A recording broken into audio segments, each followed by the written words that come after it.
If you're wondering which tablet is better between the new Galaxy Tab S11 and the iPad Air M3 11-inch version, today we'll discuss all the differences and hopefully make it easier to choose between the two. So let's go ahead and get started.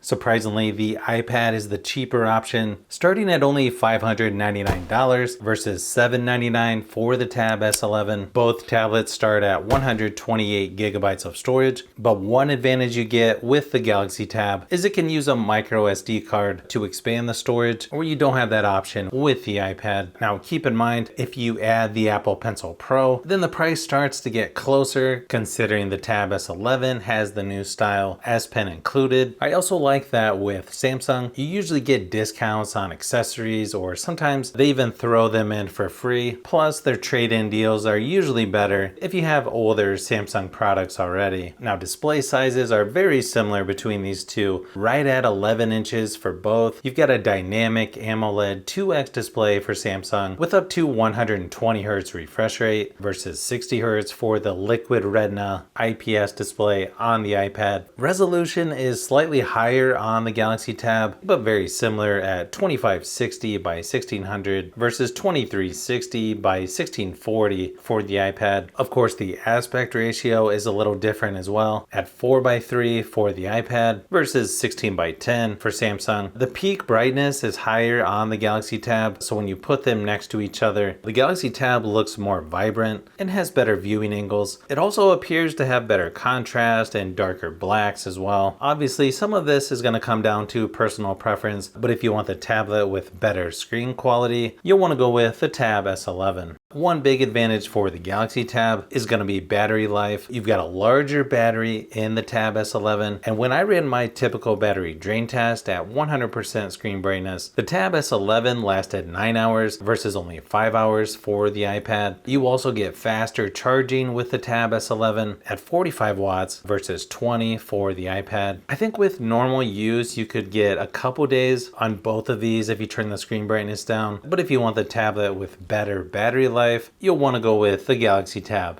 The software on these two are going to be quite a bit different, but there still are some similarities between the two. So I don't think it's going to be a big learning curve for most people if you're used to one and switching to the other. The main thing you'll want to check is which apps you need to use, but chances are most will be available regardless of which one you go with. I'm not sure if I like the default style of the new iPad OS 26, but at least you can customize things a little more now than in the past. If you want to be a little more productive, you've got Samsung DeX on the Tab S11 or Stage Manager for the iPad Air. You can also do split screen and floating windows on both, so plenty of options to do multitasking. I also like that both tablets have a fingerprint scanner, but I probably prefer the front screen location for Samsung over the power button on the iPad Air. You also get really good software support for both of these with 7 years for Samsung, and even though Apple doesn't normally advertise how many years, usually it's at least 5 or 6, even longer depending on which device, so you don't have to worry about software updates with either one.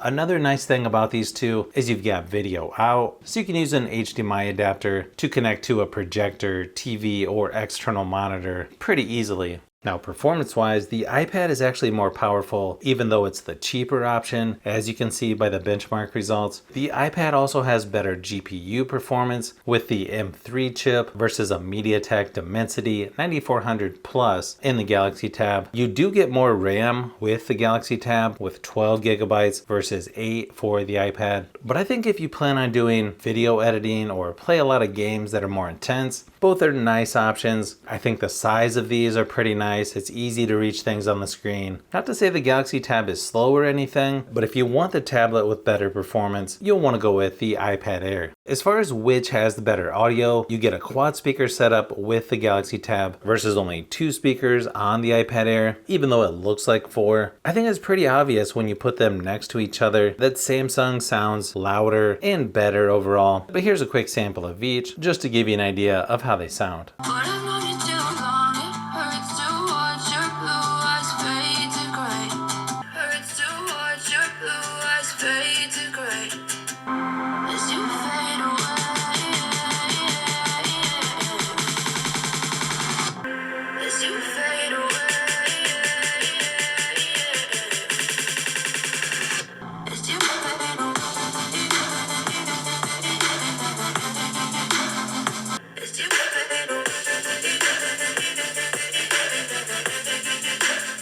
When it comes to the cameras, they're actually pretty similar resolution on the front and back, with 13 megapixels on the back of the Tab S11 versus 12 megapixels on the iPad. And then you have a 12 megapixel ultra wide on the front of both tablets. You can also shoot up to 4K resolution on both of these on the front and rear facing cameras. So that's nice to see as well. Here's a few quick samples just to give you an idea of how they compare.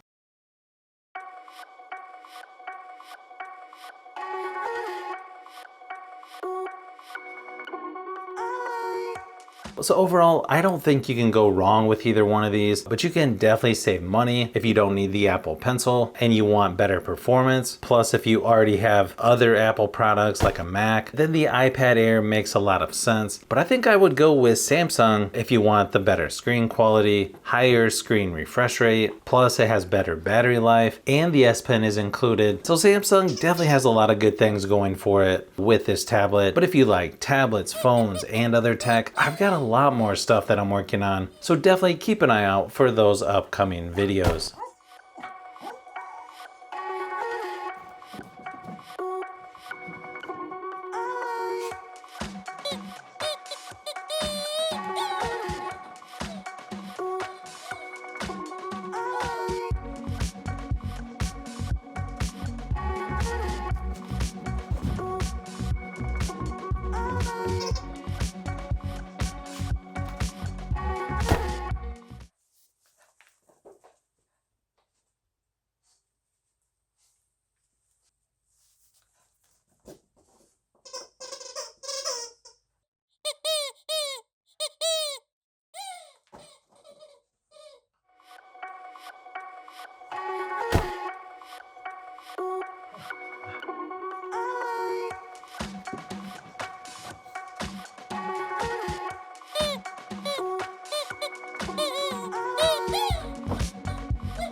So if you've made it this far into the video, you may want to say thanks by subscribing, and don't forget to give a thumbs up if this video was helpful. This is Brian from Fishbee Productions. Thanks for watching, and I'll see you on the next one.